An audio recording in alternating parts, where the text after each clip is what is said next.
Hey guys, it's Huang here. How's everyone doing on this lovely Saturday? It's been a hot minute since I've been on live. I am tuning in live on Instagram, I'm on Facebook, I'm on um, YouTube. So I hope that you'll join me whether you're watching this live or you're going to watch this on replay. Um, Play along. Send me questions, ask questions, tell me a little bit about where you are and whatever you want to share, like where you are from a location standpoint, where you are in your journey. My name is Huang. I'm an occupational therapist and certified hand therapist. I'm located in the lovely Miami, Florida. It is hot outside, but thank goodness my air conditioning is working. I'm coming into you live from my clinic, hands-on therapy services. Let me see if I can show you. That's it's the back office of my clinic. Let me see if I can share a little bit of that. I can't really move the camera that much, but I wanted to come on live today because it's been a while and I've had a few cases come in. I want to share about, as it pertains to prescribing orthosis. It comes at such a great time because in the mentorship program, that's a program that where we focus on developing our skills, where we focus on providing, developing your skills to provide, really awesome, amazing treatments for your patients and helping them progress and getting them to hit their goals.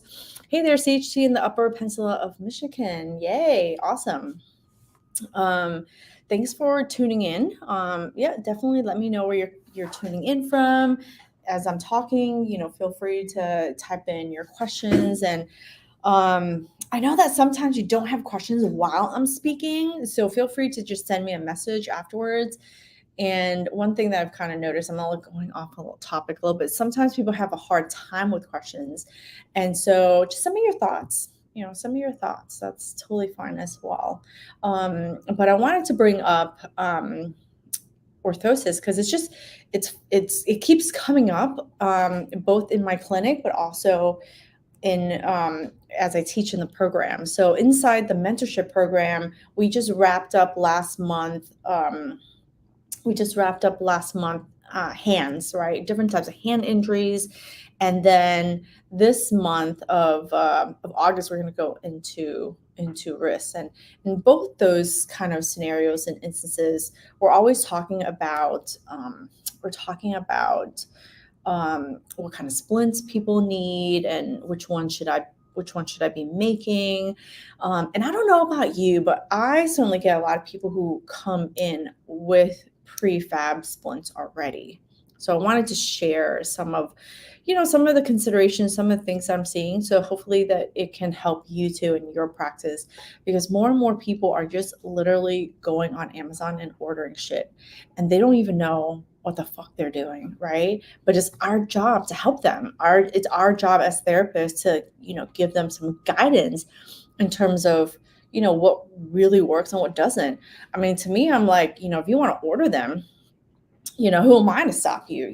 Go ahead and order them. But I can really honestly help them if I can give them some guidance in terms of what really works and what doesn't, And I think that too often, and I'm guilty of this, like definitely guilty of it, like very early on in my career, which just like it was all about making custom fitted orthoses. It was all about the practice of actually just making stuff, playing with the material. And so there's that component. Like we have to get really good at making them.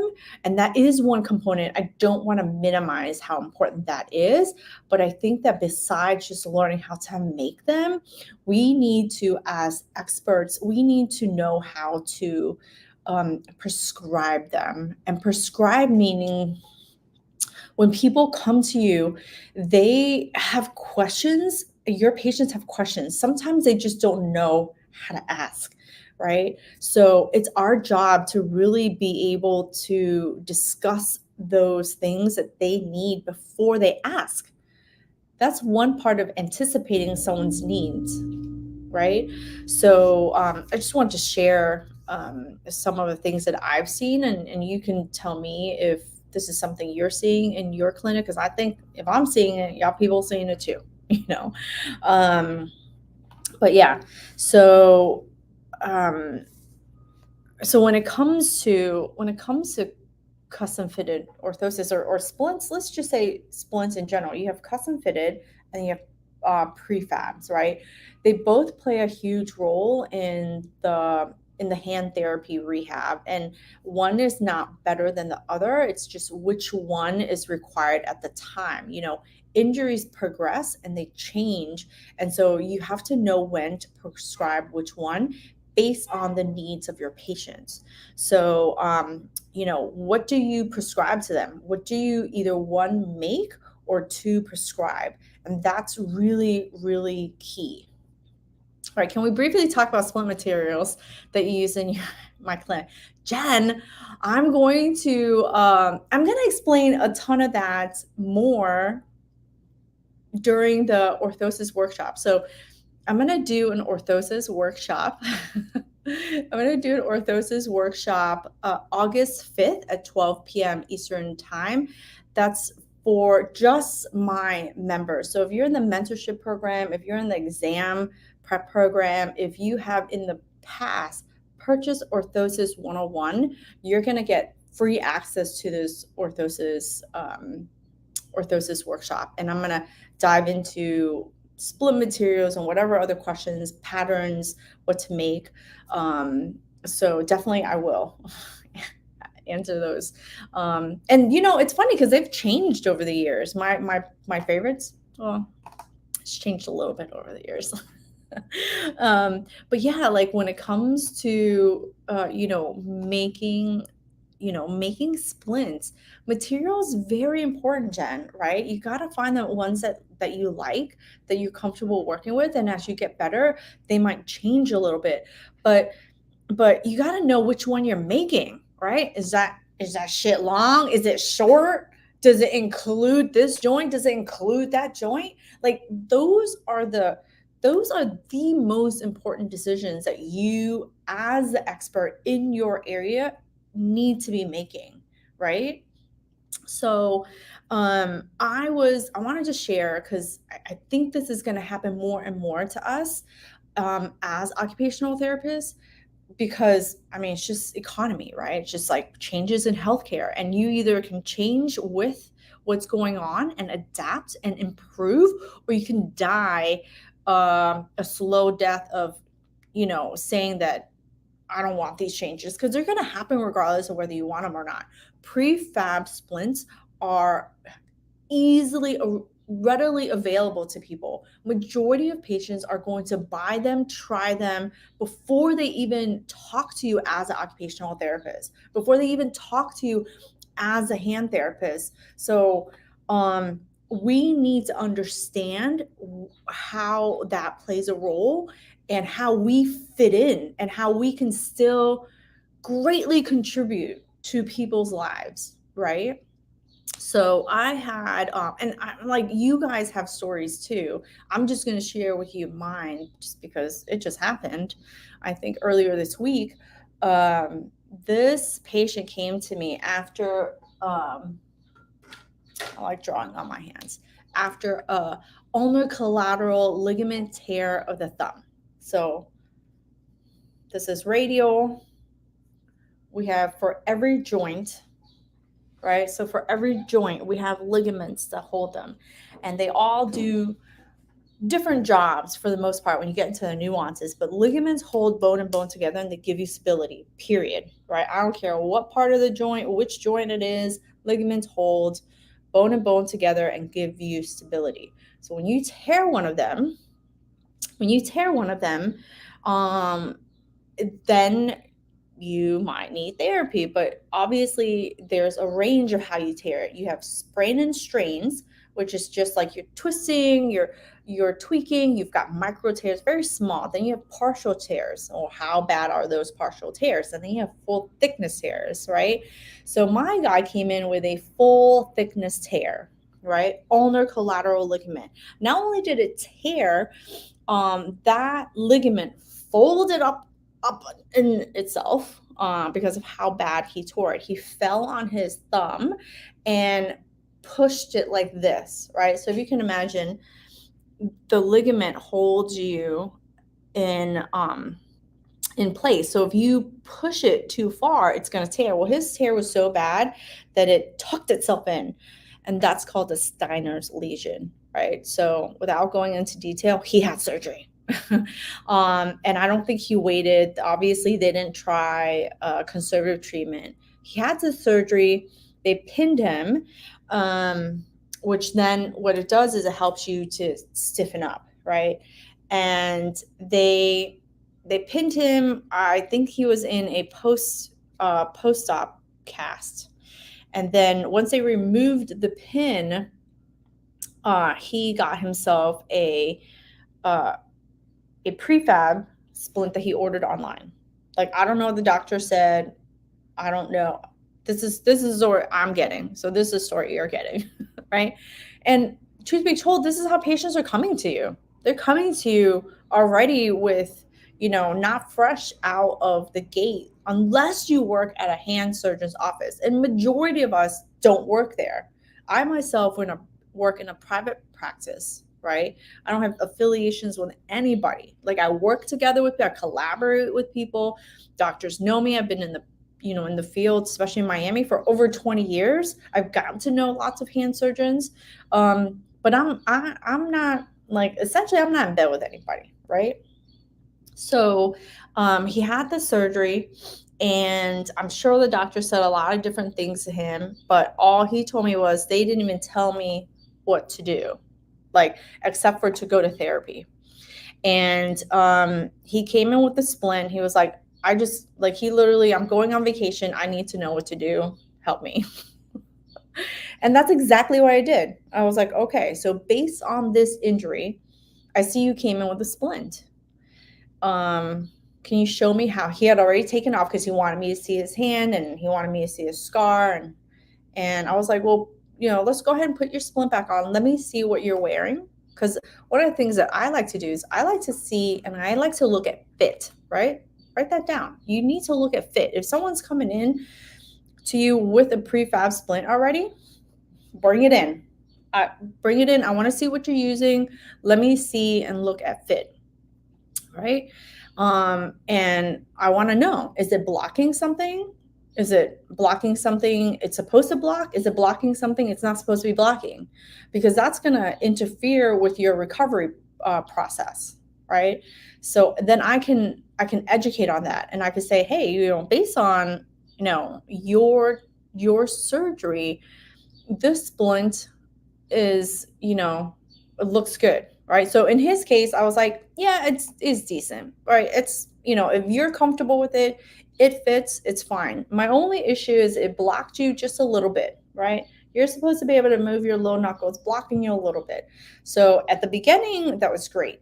But now I actually don't want you to use that splint, right? Because now it's going to slow you down. You want to recover in a relatively good time, right? You don't want complications of stiffness. You don't want to prolong your therapy, do you? Of course not. So that splint is a little bit high. It goes a little bit low beyond your wrist, and it doesn't need to. So it's blocking you just a little bit. So you don't necessarily need that. And so one of the things, once you look at the fit, then you have to decide, is it good fitting? Is it bad fitting? And then educate based on the injury that you have. So in my case, I educated him and I was just like, well, and I show it, you see how it's here. You want to be able to move. So then I could prescribe to him what he can do with that splint, right? And my prescription was, well, you're 5 weeks post-surgical, you're pretty stiff. You need to start weaning out of this splint, right? So I don't have a problem with a prefab splint. It's just your patients and, even my patients, they don't know what to do. They don't know when to use it. They don't know how to use it. They don't know when to get rid of it, right? So it's your job. So, first of all, you figure out what you need to make. In his case, I didn't need to make anything. I was able to use his prefab and then say, well, what was good and what wasn't. And that's number two, is the why. What did you make? And then why did you make what you needed to make? If that's a good fit, then why is it a good fit? Right. And then what are you looking for? What are you looking for in terms of progress or problems? So if it's blocking you, it's going to stop your progress, right? These are the particular problems that I can foresee and anticipate if you don't use the splint correctly. I've seen many people use splints incorrectly, or they're not they're not told on how to use it, right? And the thing is, patients need to hear things over and over. They can be told, but they've been told one time is just not always enough, right? They need to be told multiple times. They need to be told how to progress, what to look for. So hopefully this guy will come back, when he comes back from vacation, and, maybe he needs a little bit help. But I already told him, yes, the splint's okay, but here are some issues.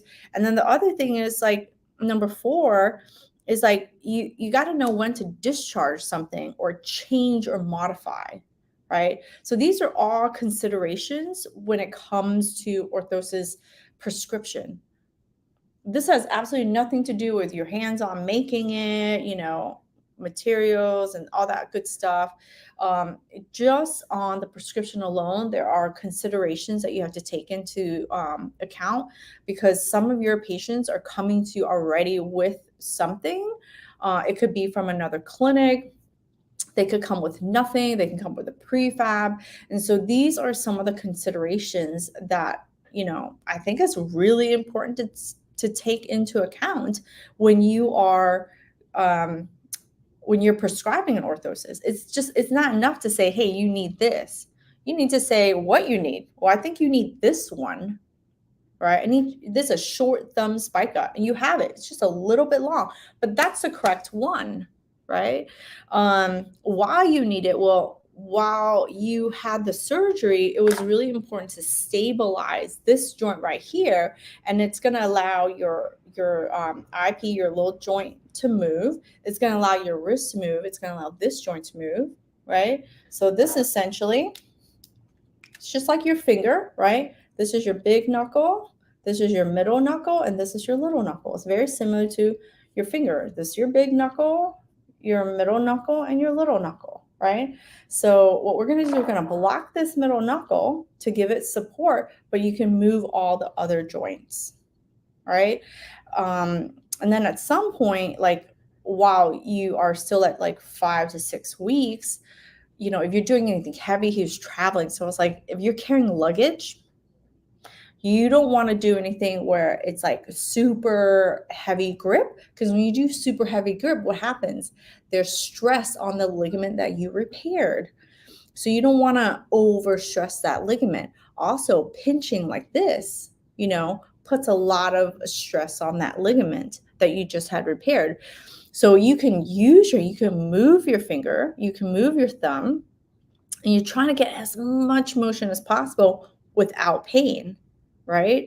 But when you're doing heavier stuff, that splint's going to support you. Otherwise, don't wear it. So I prescribe for him to wear it when he's doing heavy stuff, like the lifting, during the traveling. If you're in a crowded area, you don't want anyone to be grabbing your hands, right? Shaking was it his right hand? It was his right hand. You don't want people who don't know you just grabbing it, shaking you real hard. That shit's gonna hurt, right? So that's when you would wear it. And the other time you'd wear it, it's like when you're sleeping, right? Still fresh and new. When you're sleeping, who knows, you're gonna grab that comforter and pull it. You could re-injure yourself. I don't think because he was really stiff, but for the most part, that's what I prescribed to him, right?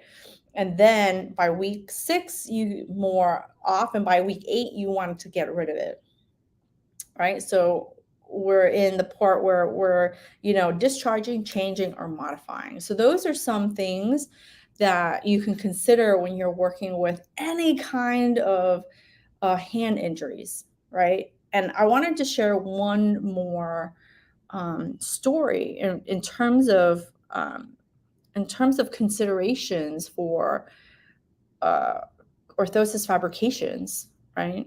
Prescribing orthosis are in patients with strokes, right? So most of the time, CHGs are known for um, orthopedic types of cases. I broke something, I tore something, I cut something, or I got nerve compressions. Those very orthopedic types of issues. But even as a certified hand therapist, you need to know how to work with people with stroke injuries, because stroke injured patients have a lot of hand and upper extremity therapy needs. This is such an important group of people that really need the help of hand specialists. And so if you're an occupational therapist and you don't want to become a certified hand therapist, I still would encourage you to understand splinting principles, okay? Splinting principles and why you would pick which splints. Because it's when you say, oh, I'm a neuro patient. I mean, not a neuro patient. I'm a neural therapist. I don't do, like I'm a neural therapist. I don't do hands, right? Or you're a certified hand therapist and you're like, oh, well, I'm a CHT, so I don't do neuro, right? So what I want to encourage you to do is like think that might not be your area of expertise, but understanding splinting principles really allow you to understand how to prescribe, how to educate, and also maybe who to refer to, right? Who to refer to get the needs if you yourself don't have the skill. I have a patient that came in early, this week, who came in with he had a stroke, right? So he came in with limited motion, flexor synergy, joint contractures, and he came in with a burn. He had a post stroke burn, right? All affecting his hands and his arms, right? Strokes come in with a padded blue Amazon splint. Girl, don't we know it? He came in with the same thing. Most don't wear it because it pulls on their thumb. I hate that splint. Well, girl, you and me, we the same, right? And here's where the principles and the considerations make a huge difference in terms of your prescription of what splint to make, right? And so that's why I'm here saying, like, OTs, yeah, we work with hands and upper extremity. I don't care what setting you work in. I have been in a skilled nursing. I have been in acute care. I have done home health. And majority of my practice now is in upper extremity ortho, but I do get the stroke cases that come. I get the nerve cases. I get the brachial plexus cases. These are all nerves. And young people studying for the CHG, this falls under your study. So, CHGs have a bad rep because we be snooty as shit about just seeing ortho cases. But let me tell you, if you really want to serve the people who come to you, like, understand strokes, right? You might not be the one, treating it all day, every session or whatever, but you really got to understand the consideration and the principles, because this is why patients come in and there's been a lack of attention to their hand and arm, right? To their hand and arm. So this guy came in already, and everyone presents differently. And I'm not throwing any shade to any therapist, because there's a lot going on when you have someone with a stroke, right? There's just a lot going on, and every person presents differently. My guy came in with joint contractures of the PIP. Majority of the time, I would say that they're not contracted, because for example, if you have a patient who had a stroke and you put them in flexion, okay, this is synergistic wrist motion, right? So when their wrists, if you just follow along, play at home, You're watching this on replay, do it with me. If you just naturally relax your hand and you put your wrist into flexion, right? Your fingers naturally extend. If you take a look at them, your index finger is very extended, right? And then all your other fingers are extended, but they have a cascade of range of motion. And then your eyepiece kind of all fall into slight PIP flexion, just slight, probably like 20 degrees, right? If you passively put your wrist into extension, your fingers go into flexion, That is synergistic wrist motion, aka tenodesis, right? So what happens is they take that natural cadence, right? They take that natural cadence of positioning in their hand when the wrist, most people with strokes have a flexor synergy, meaning they curl in, so their biceps are real strong, curling with a tone. Their flexors curl in like this. And so as they move and walk and move their trunk and try to use their shoulders, their tone kind of kicks in. So they kind of fall into this. And so the detriment of what happens is that they can develop joint contractures, right? So then we try to move them into wrist neutral or wrist extension. And majority of the time we're trying to extend them, right? So we were like, oh, we just wanted to stretch you and extend you so your flexors, but you're fighting against tone, right? So my guy came in, he had already developing a slight wrist contracture, but his MPs were already very contracted and his IPs were very contracted. So when you have somebody who has contractures or they have really high tone, prefab splints like the ones you find on Amazon, I've been guilty, ordered them myself early in my career. They come from skilled nursing facilities. They come from acute care. Been there, done that. And what happens is, and remember, how you are at the beginning of your quote unquote injury, right? This is an injury to the brain. How you are at week 1 is different from what you are 2 months, 3 months, 5 months, 6 months away. So that's why I'm trying to say I'm not here bashing therapists, blaming people for saying, oh, you put the wrong splint. You might not have put the wrong splint. Their hand and arm changes, right? So with patients with strokes, their arm and hand and their recovery process changes. And so their splint needs to change, period. Right? So what the splint that might have worked when the arm was flaccid or when there were no contractures, maybe it worked then.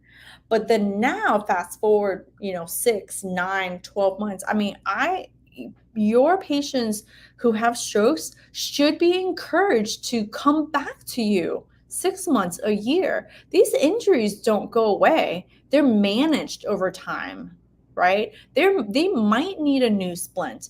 They're trying to shove their hand and their arm into something that no longer fits. Does anyone get what I'm saying? Any agreement, disagreements? like, tell me, let me know, right? You can leave me a comment, you can message me, but people with strokes, their hand changes. So should their splint needs, right? And so that's where I want to encourage you. Like, what do you need to make, right? So in terms of ortho cases, majority of the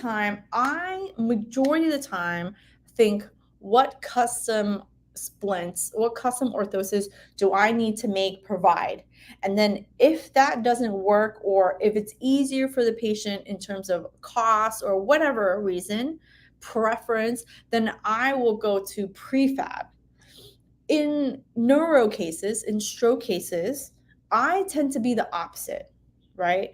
I tend to look at what prefab orthoses work really well or could work really well for them.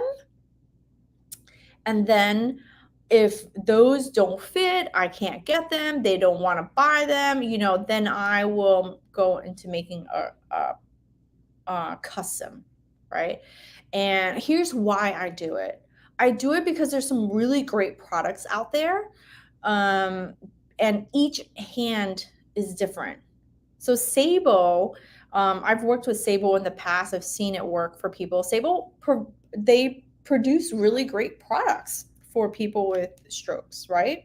I would consider them. I would consider a prefab resting hand splint, let's say, if from a passive standpoint, they can fit into it, you know? So and then what's also really good about those prefab orthosis is that they're really sturdy. They have they're made, I mean, they say it's made with a thermoplast, but I think they're just made with a stronger thermoplast because they're so much hardier than or maybe it's just made with a thicker material than maybe I carry. Right, I carry a certain thickness and then I carry thinner materials.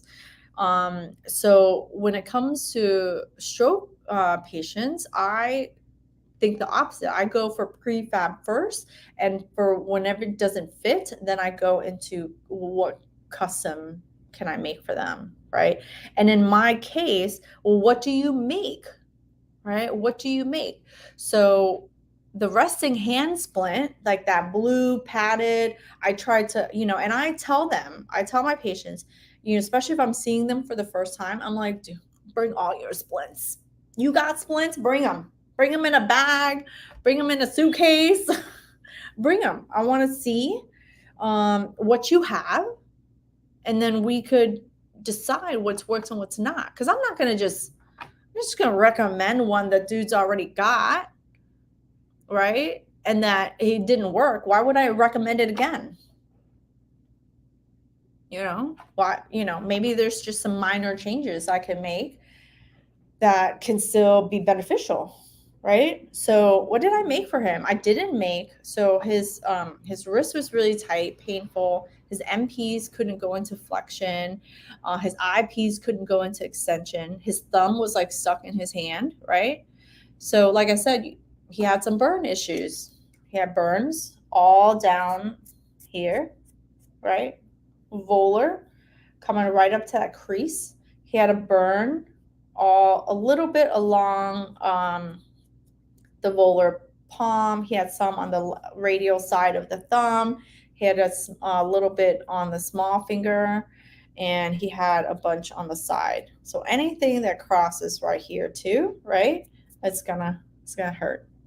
So, and also when I have people bring in their prefabs, they can tell me what they don't like. So then I don't repeat it. He was like, the straps cut into me. Great. I'm gonna make sure if I make you something, my straps, I'm gonna check on that. Make sure it doesn't cut into you, right? Because it was cutting into his burn, his scars, right?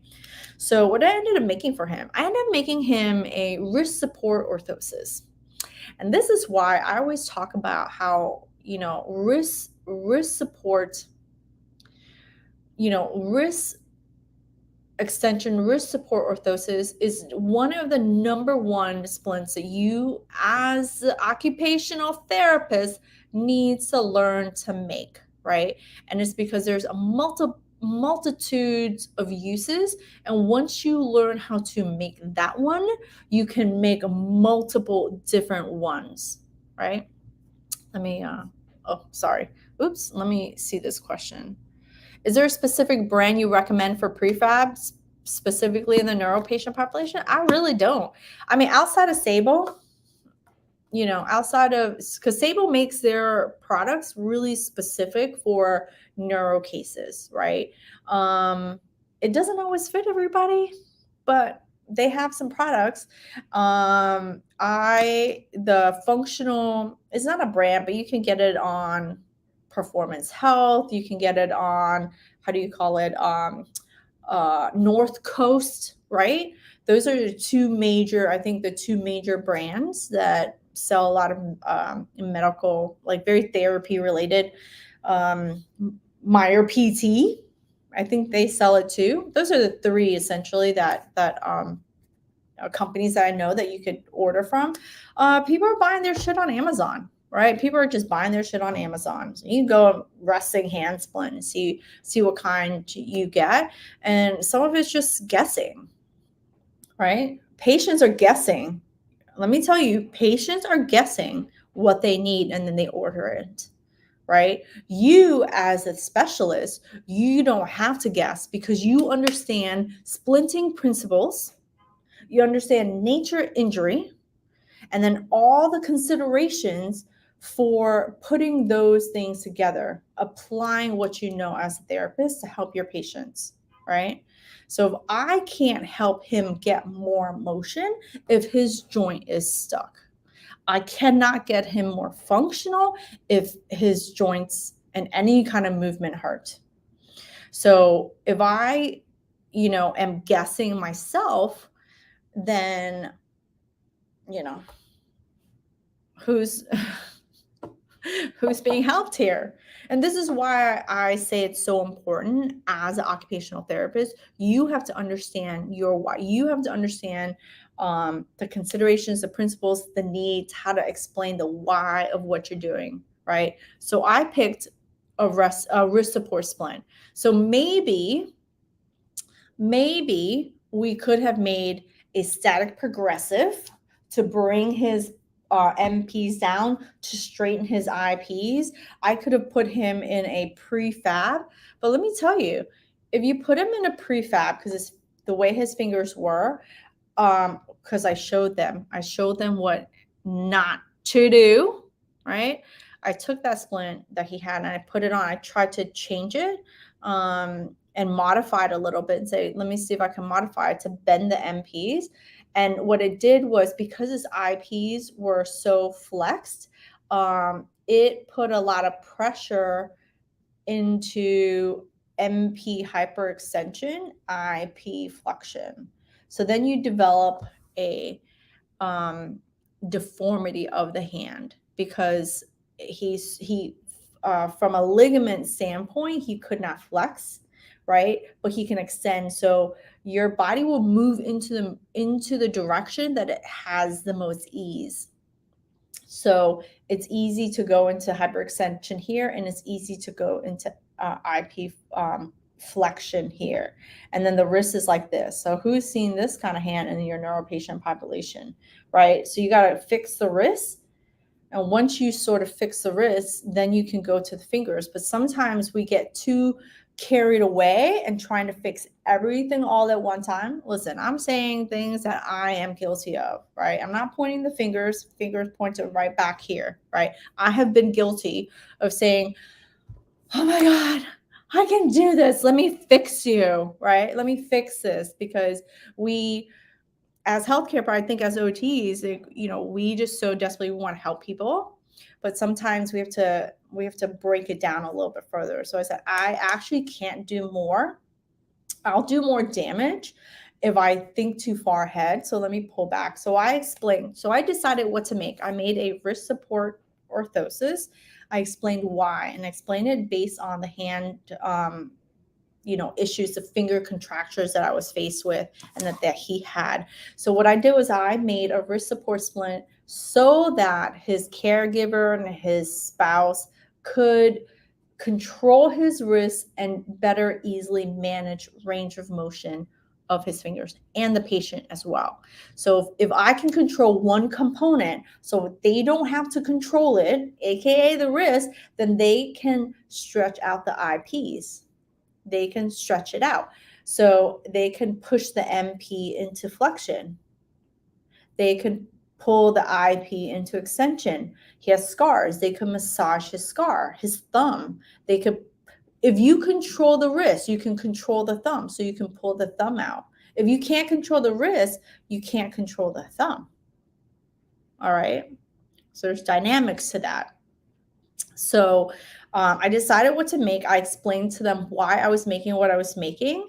And then this is what I'm looking for in terms of progress. By the time you come back to me next, I want to see, and I couldn't get his wrist as much into extension as I want it, because this tone will kick in. And that's the other thing. If you're putting all these components and the tone kicks in, they're fighting against the splint. And then you're going to have problems. And so I was like, these are the things that you want to look for. Don't pull on him like this, or, so here's what I'm looking for. These are the problems that that we might be facing. And this is the progress that I'm looking for. So you want to get real specific when you're, again, when you're making these orthosis prescriptions of what they should be doing. How often are they wearing it? Well, if I don't include the fingers and I control the wrists, can I get you to functionally use your hand a little bit? That's the thing with those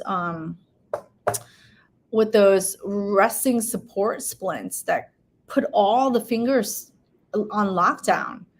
If the connection from the brain to the hand is done through movement and action, you just strap the whole shit down. How are they supposed to move? You have absolutely no motivation to move your shoulder, elbow, forearm when your hand is not working, or your hand is strapped down and it cannot move, right? So I want you to keep those things into consideration, right?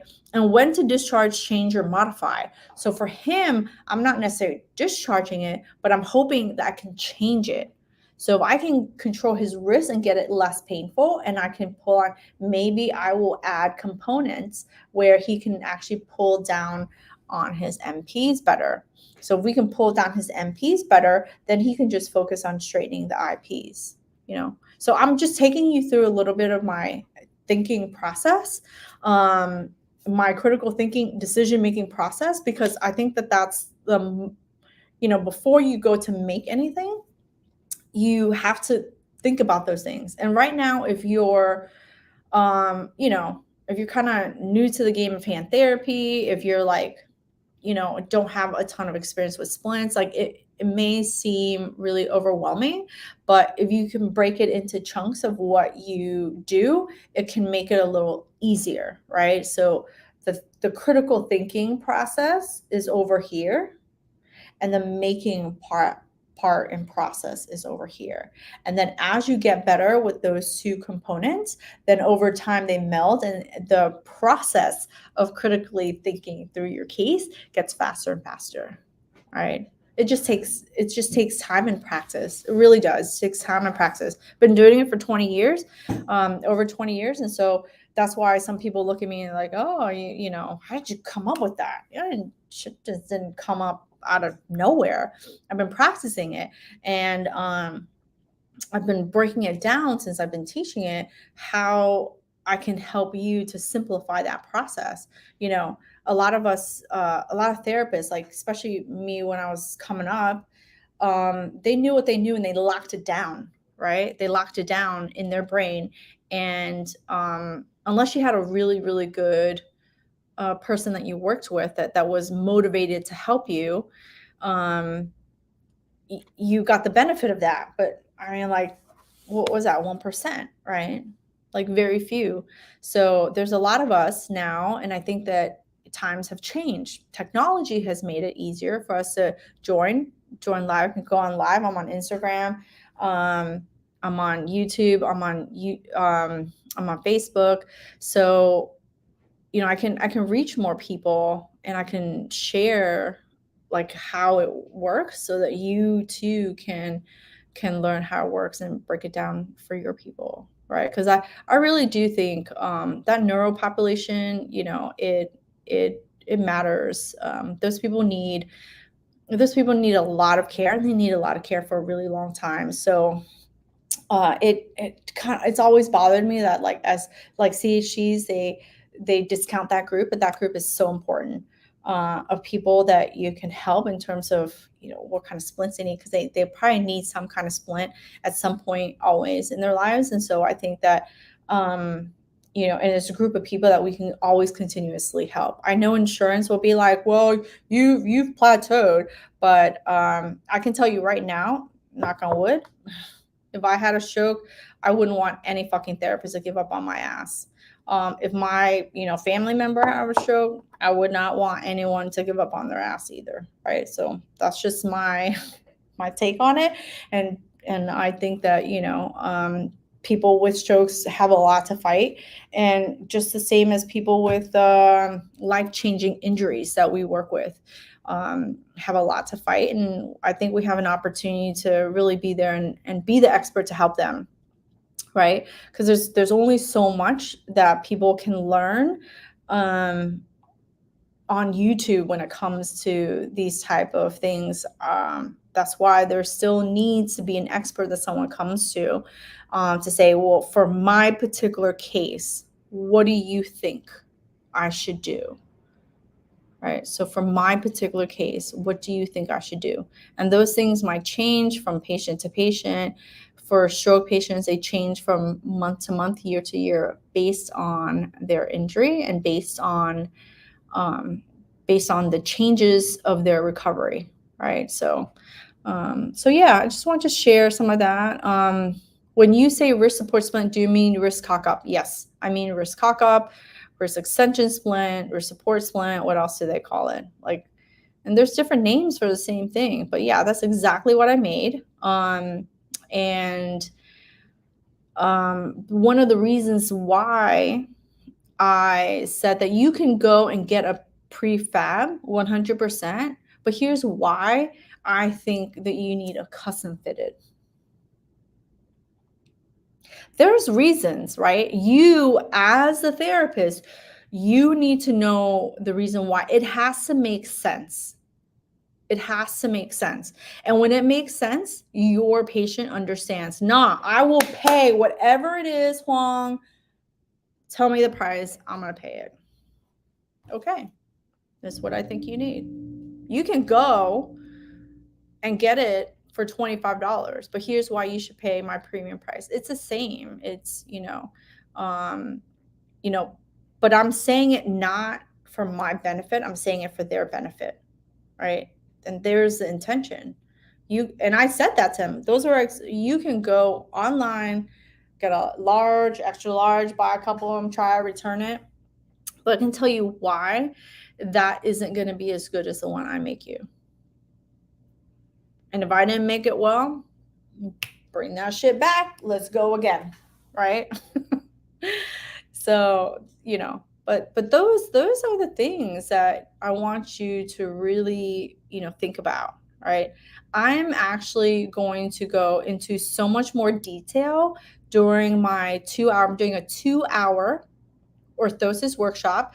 It's, I'm going live because, a lot of my members in my program join in and stuff like that. But we will be going live for 2 hours, Saturday, August 5th.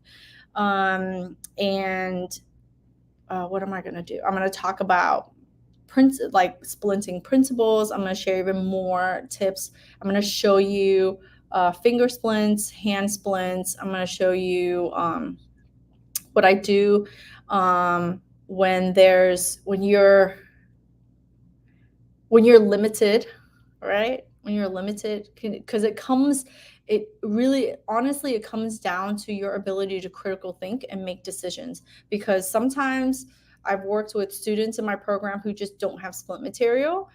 They have limited splint material. What are some of the things that you could do? As long as you and as long as you understand the principles of splinting, and then considering certain injuries, you'll be able to make better decisions on what your patients need.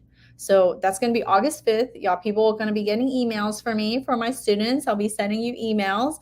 And then we'll go into, I'll do some demonstration, and then we'll go into questions and stuff like that. So if you're wondering how you can get access to this orthosis workshop, feel free to send me a message and I'll send you some details about it.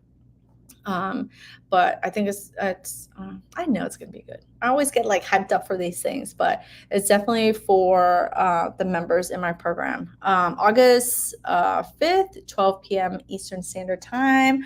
You will get 24-hour reminder, 1-hour reminder, and it will be recorded for your viewing pleasure later. Because sometimes I know there's a lot to say, and there's a lot to remember. So this is one of the reasons why all my calls are recorded. And that way you can, go back to certain chunks of it and re-listen, So one of the things I do when I take online classes, I sometimes, if I hear something good, I will mark down what time, like the time, so I can go back to it. So Jen, that's a good one for you if you hear something you're like, I need to know what she said again. So in my for my students, I also do, when they send me questions and I need to explain it beyond words, I'll make little Loom videos for them. So little 5-minute videos. Sometimes they're a little bit longer. I really try to keep it short when I'm explaining things, but I will always tell them, like, this part is an important part. Go back and listen to the words that are coming out of my mouth. And then once you kind of hear that a little bit, then you will turn them into your words. So if you want to rewatch this, or you're watching for the first time, go back to hear where were some key points Juan was talking about, right? When it comes to prescribing orthosis, when it comes to explaining why your patients need this. And the way it helps you is that you get better and better at that understanding. And if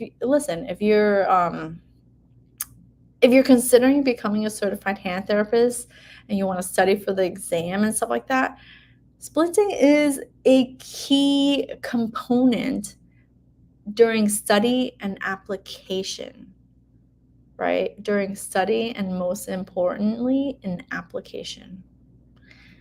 You can memorize all the shit you want, but if you don't know how to apply and you don't know how to make a decision, you will fail that test every single time. Outside of that test, if you don't take the time to learn how to critically think and make decisions, it's going to be hard for you to feel like a competent, independent therapist, right? And in this day and age, you need to be confident, competent, and be the person that your patients turn to for recommendations, advice, what to do, instead of just being like, go ask your doctor. Because I'm going to tell you what, some of them doctors don't know. They know their scope of practice. You, as an occupational therapist, you need to know your scope of practice, right?